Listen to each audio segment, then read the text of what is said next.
Hi and welcome back to our beautiful platform with art study. So आज हम करेंगे equality of matrices. एक छोटा सा टॉपिक है हमारी एक्सरसाइज 3.1 का। ठीक है, इस टॉपिक का समझना बहुत ज़्यादा जरूरी है। ठीक है, पार्ट 9 है हमारे लेक्चर का।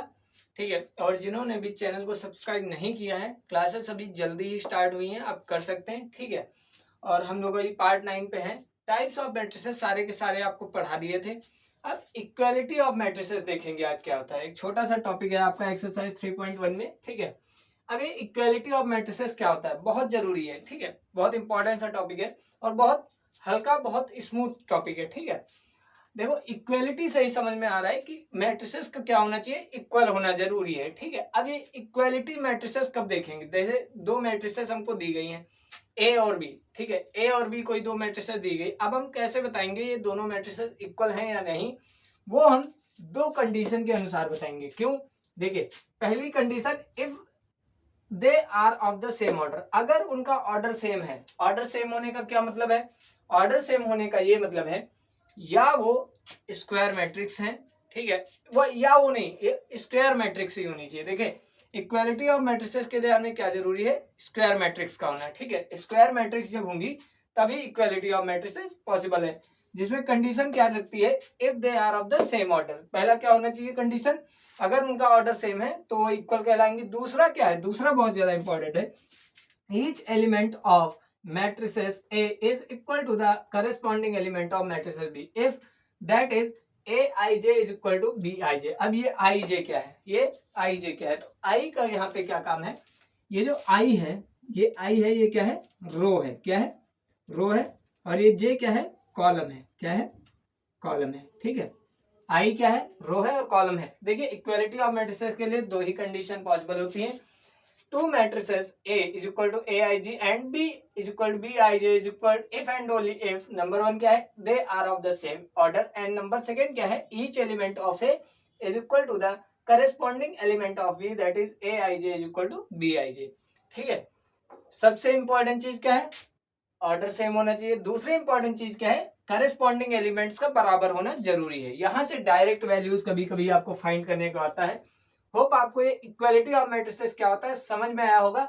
अब एग्जांपल के माध्यम से समझाते हैं कि इक्वालिटी ऑफ मैट्रिसेस क्या होता है। ठीक है, इसको मैं रफ कर रहा हूँ। ठीक है, इनके ऊपर आपके डायरेक्ट क्वेश्चन आपको देखने को मिलते हैं। ठीक है, तो एक दो एग्जांपल आपको मैं लेकर बताता हूँ। यहाँ पे देखिए, जैसे फाइंड लिखा है, फाइंड द वैल्यू ऑफ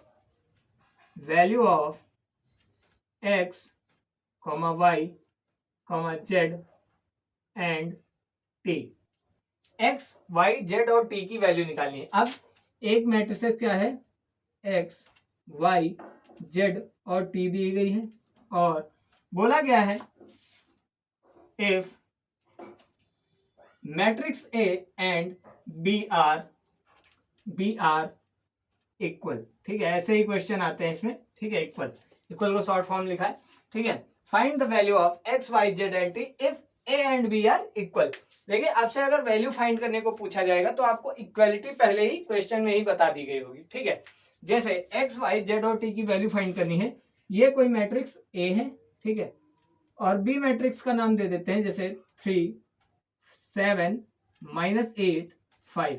ठीक है, हमें क्या निकालना है, x, y, z और t की वैल्यू निकालनी। अब हमने इक्वालिटी ऑफ मैट्रिसेस पढ़ा है, क्या होना चाहिए, पहली बात इक्वालिटी ऑफ मैट्रिसेस तभी पॉसिबल जब आपका ऑर्डर सेम हो सकता है। अब जरा इसका ऑर्डर देखते हैं, ए वाली मैट्रिक्स का, तो कितने रोज हैं, एक और दो रोज हैं, कितने कॉलम्स हैं, एक, दो कॉलम्स है। ये तो 2 क्रॉस 2 मैट्रिक्स है कि ये कितने ऑर्डर की मैट्रिक्स है, 2 क्रॉस 2। ये भी एक स्क्वायर मैट्रिक्स है, कितने ऑर्डर की, 2 क्रॉस 2।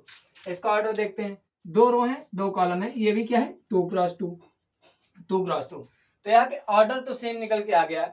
अब इक्वालिटी जब कह रहा है, क्वेश्चन में ही बोला गया अगर मैट्रिसेस इक्वल है तो आपको निकालना, तो आपको क्या करना है, दोनों मैट्रिसेस को इक्वल कर देना है according to question A is equal to B। Matrix A is equal to किसके है, B के। ठीक है, तो चला देखते हैं इसको, x, y, z, t किसके इक्वल होगा, 3, 7, 5, -8।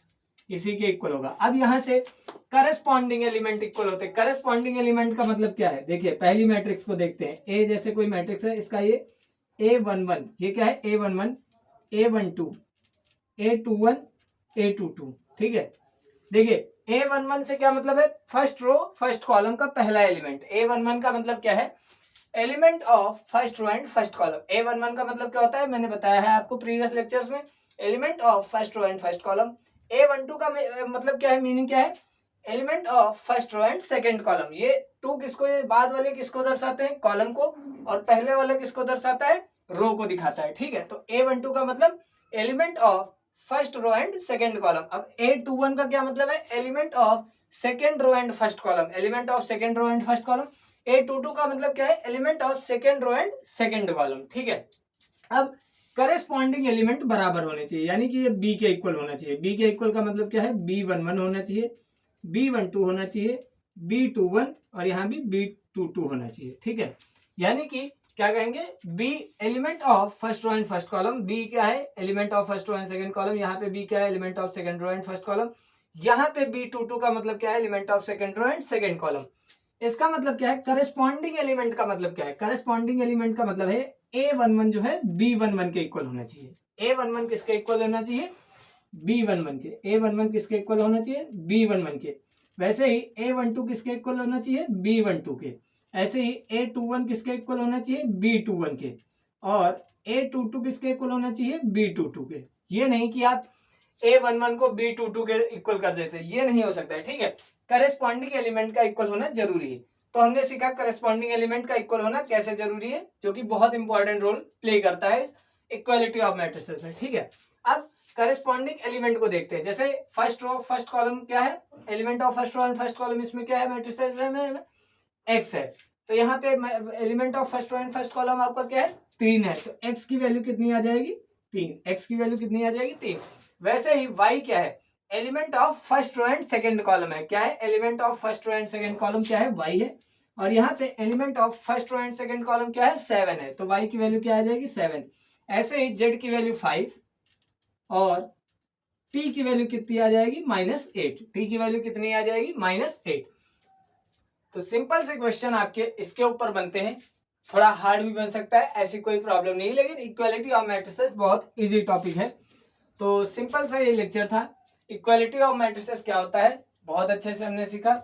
और अगले लेक्चर में हम एक्सरसाइज के ऊपर डायरेक्ट जंप कर रहे हैं, ठीक है। क्योंकि आपके सारे कॉन्सेप्ट जिसमें इसमें टाइप बनते थे, ठीक है, इक्वालिटी ऑफ मैट्रिसेस सीखना जरूरी था। एडिशन सब्ट्रैक्शन अगली एक्सरसाइज में, तो अगले कॉन्सेप्ट में बताऊंगा, ठीक है। फिलहाल इक्वालिटी ऑफ मैट्रिसेस कैसा लगा आपको जरूर कमेंट करिएगा, ठीक है।